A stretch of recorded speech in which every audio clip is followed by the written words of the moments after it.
commençons donc le défi Néhémie. Qu'est-ce que c'est? Vous arrivez à un moment très particulier de la vie d'Église où, après de nombreuses années de prière, 5 ans de prière et de recherche pour un nouveau local, Dieu nous a ouvert une porte. On croit parce qu'il a entendu nos prières.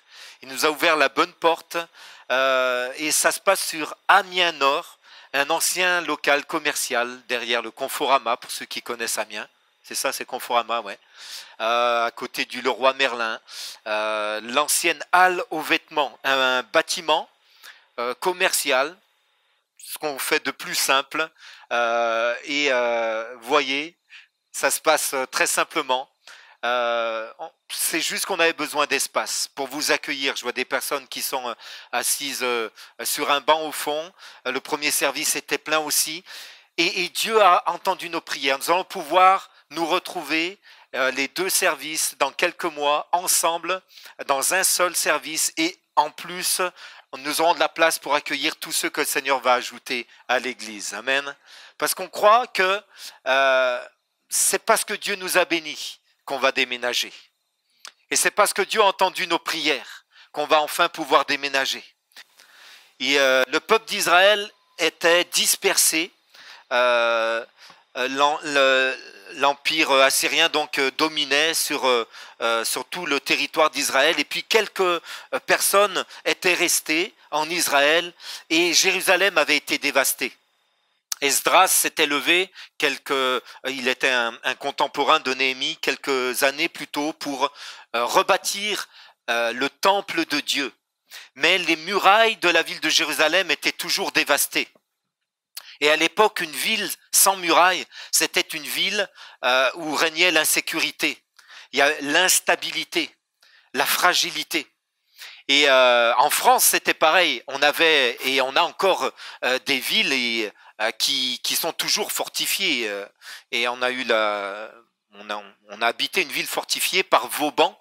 Et on sait que c'était un génie militaire, quelqu'un qui justement arrivait à faire en sorte que des villes, par leurs murailles, soient vraiment protégées des assauts de l'ennemi, où la sécurité régnait, où la stabilité régnait, et donc la prospérité était présente.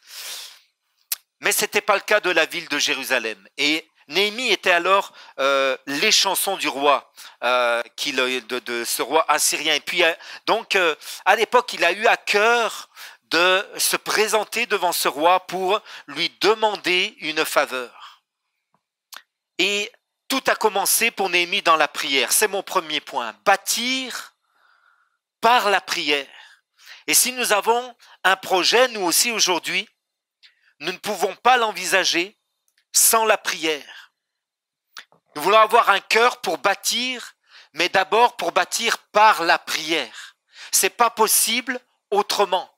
Nous serons forcément engagés dans bien des détails matériels, des détails techniques, des détails administratifs, financiers, organisationnels. On va être submergé par tout ça, et c'est juste normal quand on a un projet immobilier. Mais le projet doit avant tout rester spirituel. Et il doit être porté forcément dans la prière. Alors oui, il y a le temps où nous devons nous lever et nous devons agir, on va le voir tout à l'heure, mais ce temps d'action ne doit pas occulter, remplacer ou faire disparaître la priorité de la prière. Et Néhémie a commencé par prier Dieu avant d'aller demander une faveur au roi. Il a dit ceci dans Néhémie 1,11, on trouve sa prière. « Ah Seigneur, que ton oreille soit attentive à la prière de ton serviteur et à la prière de tes serviteurs qui veulent craindre ton nom. Donne aujourd'hui du succès à ton serviteur et fais-lui trouver grâce devant cet homme. » J'étais alors échanson du roi. Et c'est après avoir prié qu'il s'est présenté devant le roi pour demander une faveur, pour demander à celui qu'il servait et qui dominait le peuple d'Israël, lui demander l'autorisation légale de retourner à Jérusalem, de quitter son service auprès du roi et d'aller avec des lettres de recommandation pour rebâtir la muraille. Et il a obtenu faveur suite à la prière. Il a reçu des lettres de recommandation pour aller rebâtir la muraille. Il s'est présenté devant le peuple de Jérusalem avec cet enthousiasme pour amener avec lui un peuple tout entier à se lever pour rebâtir la muraille. Mais non seulement ici, mais à 10 autres reprises dans le livre de Néhémie, on voit qu'il se tient dans la prière. Pour diverses raisons, notamment, il se tient dans la prière devant la désolation d'Israël. Il se tient aussi dans la prière devant l'opposition des hommes comme Sambala ou Tobija ne voulaient pas que la muraille soit reconstruite, ne voulaient pas que la ville de Jérusalem retrouve sa stabilité, sa prospérité. Ils voulaient la ruine du peuple d'Israël, ils voulaient la ruine de Jérusalem et ils s'opposaient à la reconstruction de la muraille. Mais Néhémie et tous ceux qui servaient avec lui ont toujours eu recours à la prière. Ce ne sont pas les défis qui vont manquer. Peut-être dans votre vie, vous avez un projet immobilier aussi, ou un projet professionnel, ou un projet personnel. Ce ne sont pas les défis qui vont manquer, vous le savez bien. Et immédiatement, on a envie de se lever et de relever chaque défi parce qu'on est motivé par notre projet. Mais n'oublions pas que ce soit pour l'Église, que ce soit personnellement, tout commence toujours par la prière. Nous avons besoin de garder cet axe très clair de la prière. Si Néhémie a eu à 11 fois recours à la prière pour que le projet soit mené à bien et qu'une fois réalisé, il soit maintenu stable, nous devons nous aussi prier, quel que soit le projet. Et en tant qu'Église, dans notre histoire actuelle, ce que nous allons vivre, nous avons d'autant plus besoin de la prière. C'est pourquoi je vous encourage à vous unir à toute l'équipe qui déjà est engagée dans la prière depuis des mois. L'équipe d'intercession ne cesse de prier pour nous, pour ce projet. Beaucoup de ceux qui étudient le comité de bâtiment ou d'autres personnes sont déjà très engagées dans la prière. Et on a besoin que ce soit l'Église qui porte ce projet dans la prière. Pas simplement ceux qui sont concernés ou les, entre guillemets, spécialistes de la prière, mais nous tous. En tant qu'Église, en tant que croyants ici, nous devons nous unir dans la prière. Alors, pourquoi prier? Il y a tellement de sujets. Et ce n'est pas les difficultés et les rebondissements qui vont manquer. Par exemple, mardi, j'ai pu déposer le permis de construire, mais le dossier n'était pas complet. Et je dois encore courir après des papiers cette semaine pour que la notice d'accessibilité soit remplie et je dois encore la déposer. Et ça, c'est juste un détail, il y a tellement d'autres choses. Alors oui, ce sont des choses qui sont bien terrestres, bien concrètes, mais on croit que ça doit être accompagné de la prière. On a besoin de chacun d'entre vous. On a besoin que l'Église soit mobilisée et unie dans la prière. Pour ça, remplissez le petit bulletin. Laissez-nous votre nom, prénom, votre numéro de téléphone, cochez, si vous voulez vous joindre à l'équipe de prière, cochez la petite case prier, je relève le défi de prier. Et on vous enverra une invitation pour rejoindre un groupe WhatsApp. Néhémie n'avait pas ça, mais ils avaient leurs moyens de communication. Hein. Et vous allez rejoindre le groupe de prière pour le bâtiment. Et pendant les 4 mois et plus peut-être qui vont s'ouvrir devant nous, nous pourrons communiquer ensemble. Peut-être vous allez recevoir une pensée, vous pourrez la partager aussi. On pourra vous donner des sujets de prière, on pourra échanger ensemble et on va s'unir ensemble devant le Seigneur. Amen. Unissons-nous dans la prière. Deuxièmement,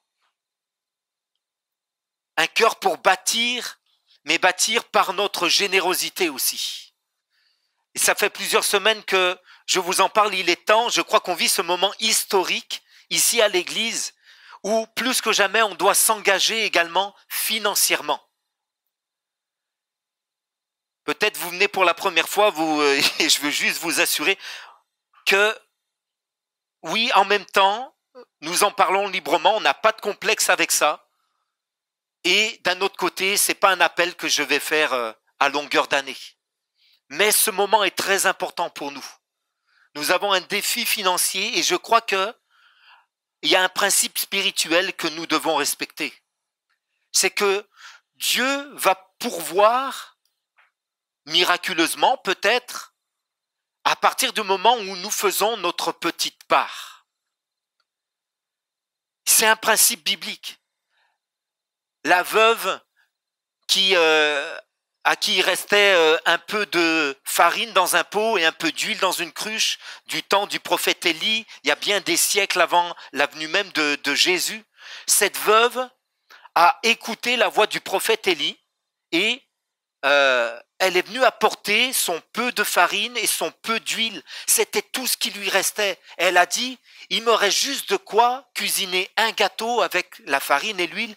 Et après, c'est terminé, j'ai plus de quoi manger. Et c'était la famine qui sévissait depuis des années dans le pays.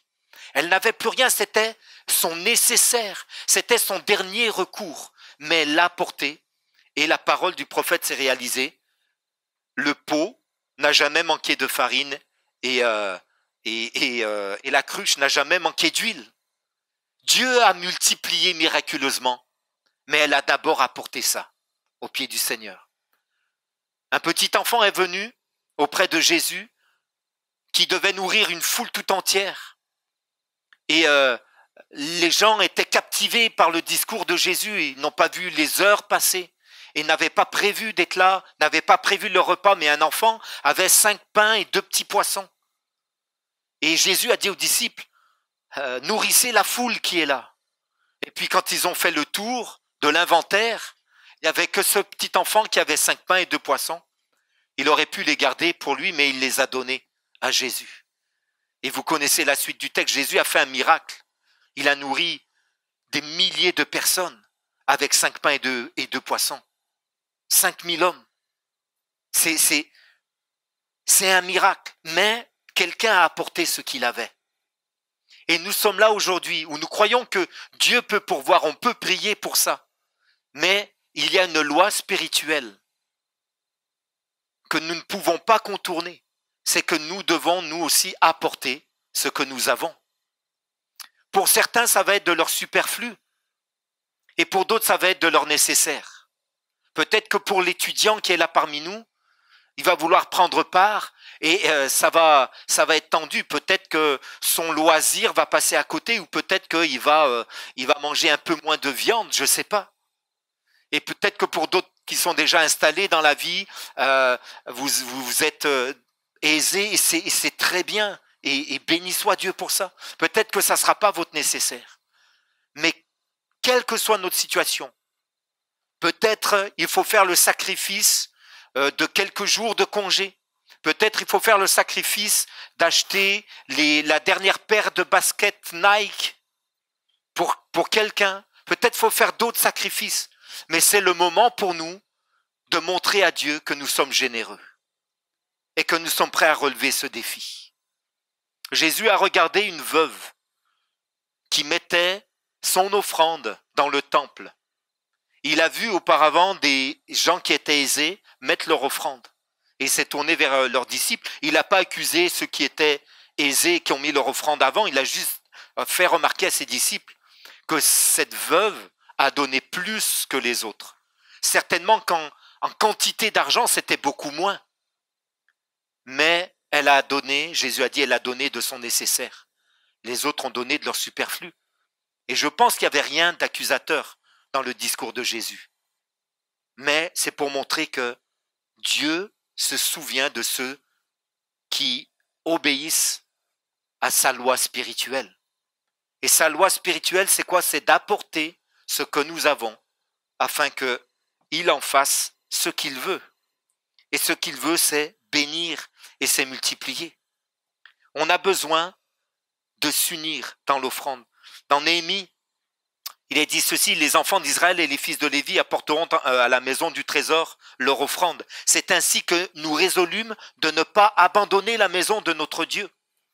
Ils ont résolu de le faire et Néhémie chapitre 5, vous le lirez, s'est engagé lui-même personnellement dans l'offrande.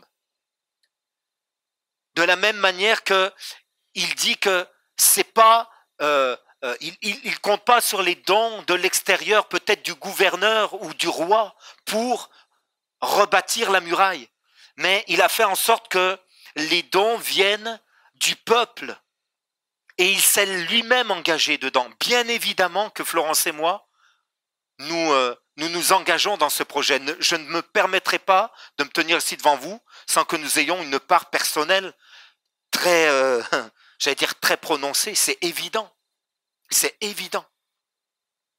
Mais ne croyons pas que Dieu va pourvoir de l'extérieur si nous ne relevons pas le défi de l'intérieur. C'est un principe spirituel. Nous devons le faire ensemble. Et je vais vous dire, c'est une bénédiction pour nous. L'apôtre Paul disait clairement qu'en soutenant des personnes de l'extérieur qui soutenaient un ministère, hein, il dit, en vous demandant des dons, je ne cherche pas une bénédiction pour moi, je cherche une bénédiction pour vous. Parce qu'en donnant, vous êtes tout autant béni que celui qui reçoit. Celui qui donne est tout autant béni que celui qui reçoit. Ça, c'est le principe spirituel. Il y a peu de amen ce matin. Mais ça, c'est la réalité, les amis. Je recherche, disait apôtre Paul, une bénédiction pour vous.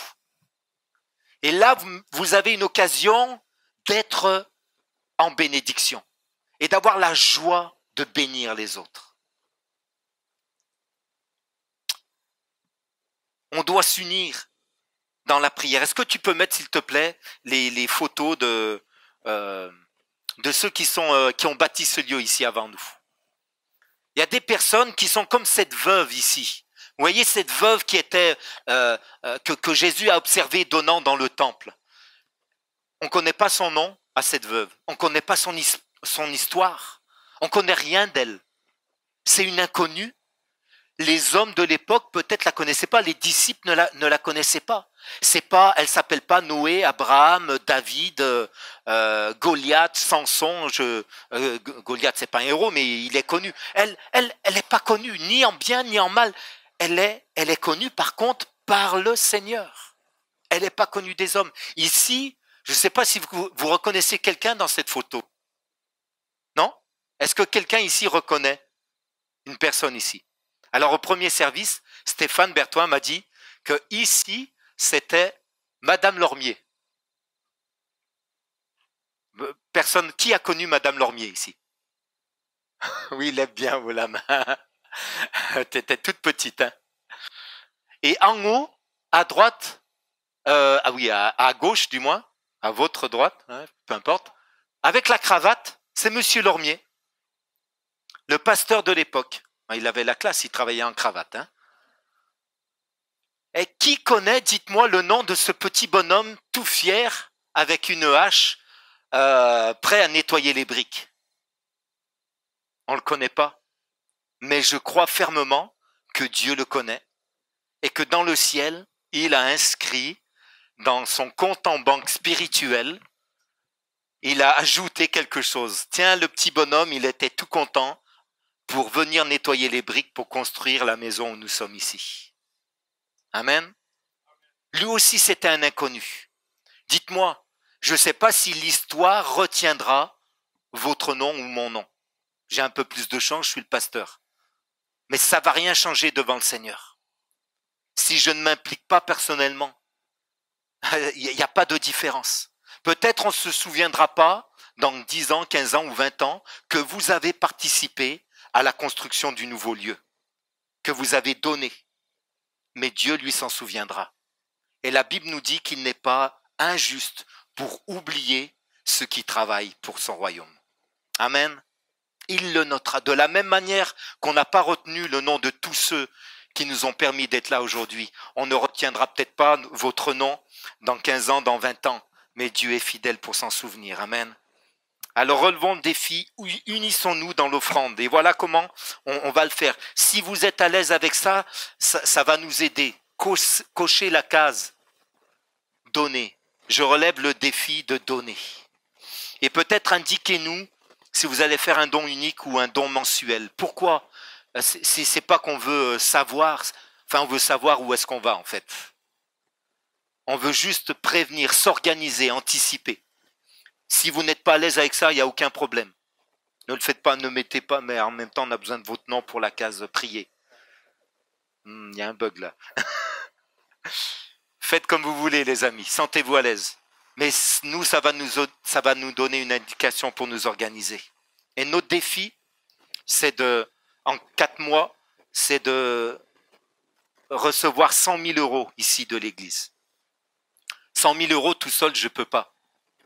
Si je les avais, ce serait réglé, je pense. Ah, ça aurait été bien ça. Hein? Ah là, j'aurais pris toute la bénédiction pour moi, les amis. Je ne vous aurais rien laissé. Mais ensemble, on peut le faire. On est en moyenne 250 adultes présents au culte chaque dimanche. En réalité, on est plus que ça.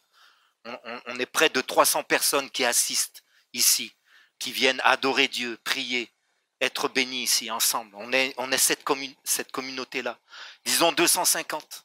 On veut que chacun prenne part à la hauteur de ses possibilités. C'est pourquoi, dans le triptyque, on vous a fait un tableau.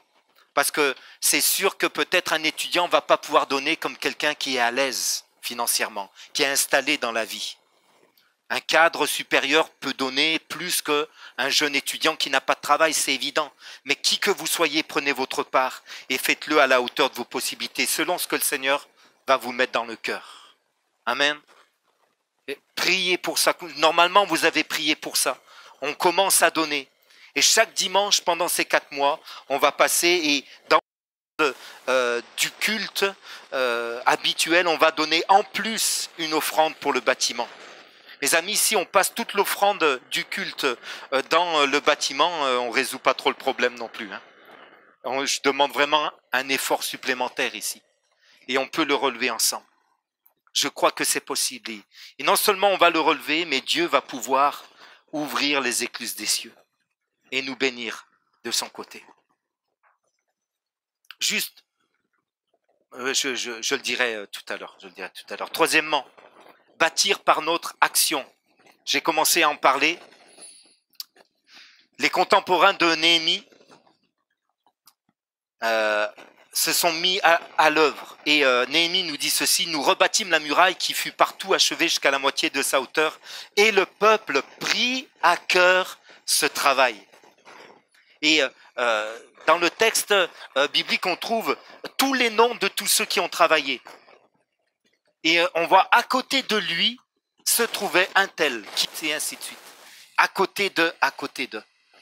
Chacun prenant une petite part, mais ensemble, ils ont pu rebâtir une muraille en 52 jours. C'était un sacré défi qu'ils ont relevé. Tout seul, c'est pas possible, mais ensemble, c'est possible. C'est un peu comme une fourmi. Une fourmi, tout seul, là, toute seule ne peut pas faire grand-chose. Hein. Mais toute une colonie de fourmis, c'est impressionnant. Hein. Regardez cette vidéo. J'ai trouvé ça pour illustrer.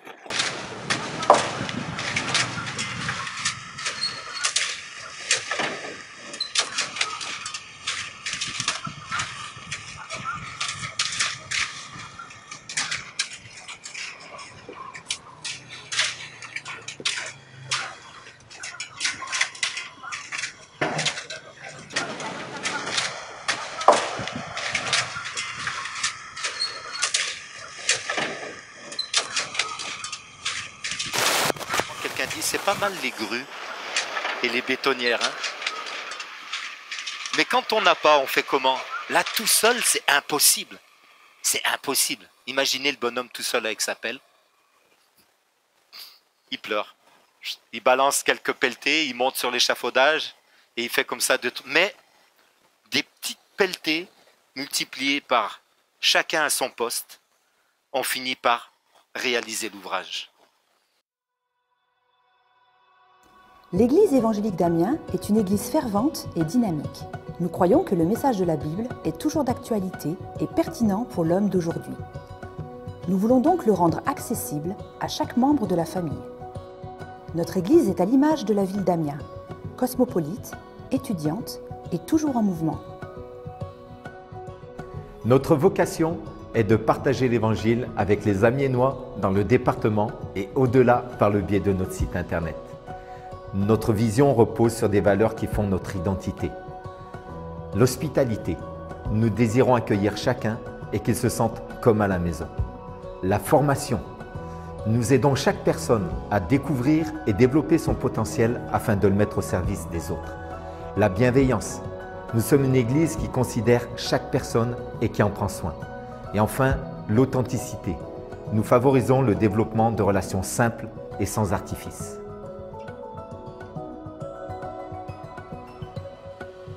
En 1956, les premiers chrétiens d'Amiens ont construit ce bâtiment dont nous avons hérité. Depuis 2011, nous avons eu la joie de voir l'auditoire doubler. Et en même temps, nous avons accueilli et formé plus de 200 personnes qui étaient de passage sur Amiens. Aujourd'hui, ils sont en bénédiction dans d'autres églises. Pendant nos 5 années de prière et de recherche pour un nouveau local, cette parole de l'Écriture nous fortifiait, élargit l'espace de d'attente. Notre projet se concrétise enfin. Nous nous trouvons au cœur d'une zone commerciale qui s'est redynamisée. Voici notre nouvelle église. 1350 m², près de 4 fois la taille de notre bâtiment actuel. 45 places de parking. Une salle de 550 places, un hall d'accueil spacieux et chaleureux, des bureaux adaptés à nos besoins, ainsi que des espaces réservés à chaque membre de la famille. Pour nous, ce projet est bien plus que la transformation d'un bâtiment. C'est un lieu où les vies seront transformées. Nous allons prendre soin des gens, nous allons les servir, car nous savons que Dieu bâtit les vies. Ce local servira donc aux besoins de notre mission d'Église. Et il servira également au développement de nos actions sociales, telles que la banque alimentaire, quartier libre ou la soupe de nuit. La mairie, de son côté, nous a fait part des besoins du quartier. C'est pourquoi nous avons en perspective l'ouverture d'une micro-crèche et la mise à disposition de notre salle polyvalente. Et qu'allons-nous faire de nos locaux en centre-ville? Eh bien, nous allons les transformer en logements pour les étudiants afin de continuer de répondre à notre cœur de mission.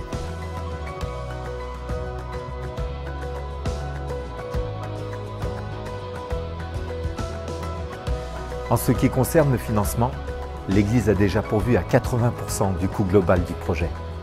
Il nous manque 150 000 € pour réaliser les travaux d'aménagement. Quelle part allez-vous prendre pour finaliser ce projet? N'oubliez pas, en donnant, vous nous aidez à transformer, à restaurer et à bâtir des vies. On compte sur vous.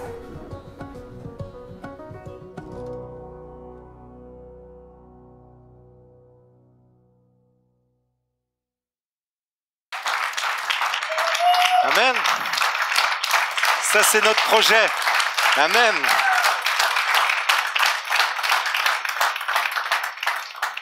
On n'est pas des entrepreneurs du bâtiment. On est l'église de Jésus-Christ. Amen. Et c'est ce qui compte pour nous. Et c'est pour ça qu'on veut s'engager de tout notre cœur. Je pense que je me dois de vous présenter l'outil maintenant et un peu la répartition avant de conclure. Si tu peux mettre, s'il te plaît, le plan du bâtiment. C'est ça qu'on veut. Un endroit où chacun pourra rencontrer le Seigneur, être formé, être équipé pour sa mission. Alors on a la salle de culte de 550 places et un peu plus si on veut. On a un grand hall d'accueil où justement on veut favoriser l'échange, on veut que ce soit un endroit chaleureux. On a les bureaux qui vont servir aux entretiens et puis on en a besoin aussi pour travailler tout simplement. Et puis à gauche, on a la partie enfants, c'est un peu plus lourd. On commence par les mini-explos ici et par les Wistiti avec une partie dortoir déjà. Et puis ce qui est en blanc au milieu, c'est le couloir au fond en blanc des toilettes. Enfin voilà, tout ce dont nous avons besoin. C'est cette partie mini-explos, couloir et Wistiti, c'est 120 mètres carrés qui plus tard, quand on aura les bonnes personnes, qu'on pourra transformer en micro-crèches, qui serviront la semaine en micro-crèche et le dimanche pour nos besoins d'église. Comme ça, on aura des mètres carrés qui seront utiles à la ville, puisque le maire de secteur, Mendes Borges, donc, nous a fait part de ce besoin dans la localité sur Amiens Nord. Et puis également en haut, donc, nous aurons les explos, Eldorado et Ado.